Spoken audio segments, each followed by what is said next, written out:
Dito na tayo sa SM Mall of Asia. Ito yung Sky Garden guys nila. Latest. Pakita natin. Ganda no?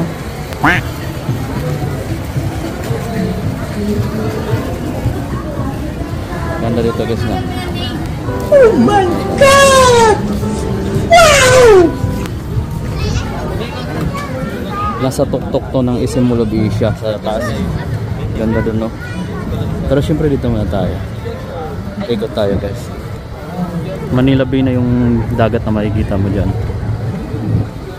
Ganda na. Ganda guys dito. Pwede ka umupo dyan, ang daming upuan.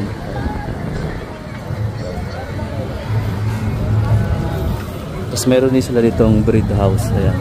Pwede ka misnak dyan. Ang ganda dito pala. Actually nakapunta na ako dito dati, gabi nga lang kaya hindi ko na-appreciate yung view. So ayan yung Manila Bay. Tapos meron ditong parang stairway to heaven. Pwede ka malaglag dito. Kasi yung stairway to heaven guys. Ganda no. Meron palang entrance dito banda isa. Tapos ito may ilaw yata ito pag gabi. Artificial na Bermuda grass. Kasi ang ganda gusto. Galing tayo dun.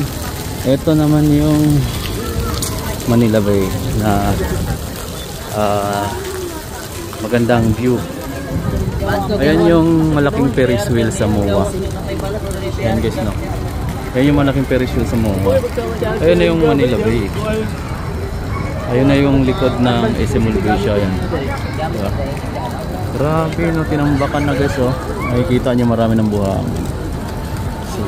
Reclamation area na guys no. So hindi na siya talaga totally dagat yan. Mga ilang buwan or taon magiging lupa na yan dyan no. Tinatambakan na kasi.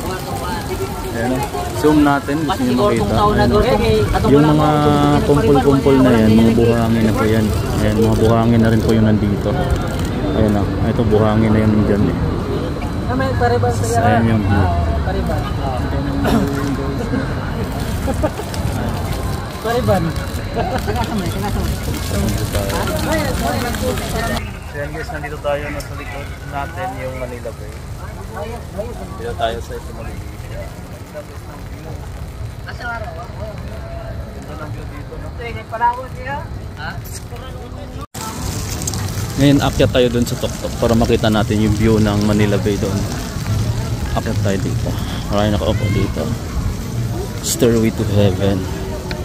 Stairway to heaven guys. So parang view deck kasi dito eh. Parang view deck siya.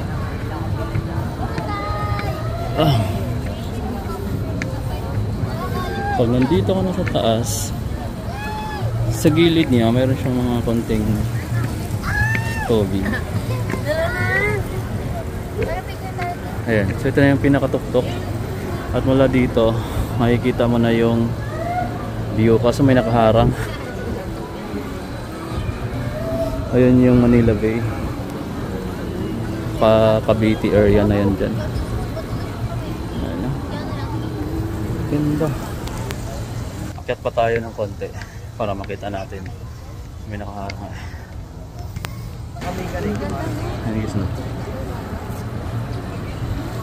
Ayan yung view.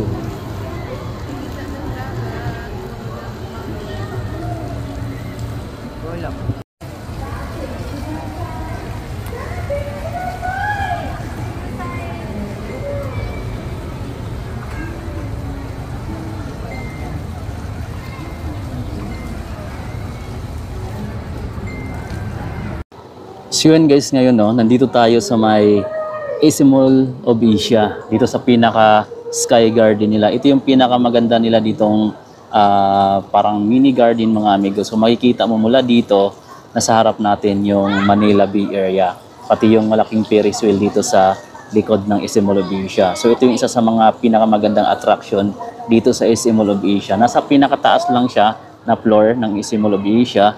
Then pwede kayo magtanong sa mga guard. At maganda rito pag gabi. Ngayon kasi magpa 5 PM, medyo mainit pa, malinsangan ng konti. Pero pagka medyo padilim na, maganda rito. Lalo na kung gusto niyo makita yung sunset. So, ayan yung view dito sa taas. So, ayan, makikita mo yung ginawang reclamation area na ng Manila Bay. So, sayang, no? Magiging lupa na yan dyan, guys. Yung nakikita mong dagat sa likod ng Manila Bay dati, magiging dagat na yan. So, ito pala yung malaking Ferris wheel dito. So, yan, yung nasa baba natin is, ano na siya, guys, no? Ano? Ooh! Tingnan mo, mga amigo. So, maraming barko dyan, may mga dalang buhangin yan. So, yung area na yan, kinambakan na. Yung makikita mo mga kumpul-kumpul dyan, puro mga buhangin na yan, guys. Tapos Cavite area na yung nandun. So, di ba guys, ganun ka saklap na yung nangyari dyan. No? So, parang siguro katagalan, magiging konektado na yung Isimol Obisya doon sa Cavite. Cavite na kasi yung tapat niya. So, area na yun, no?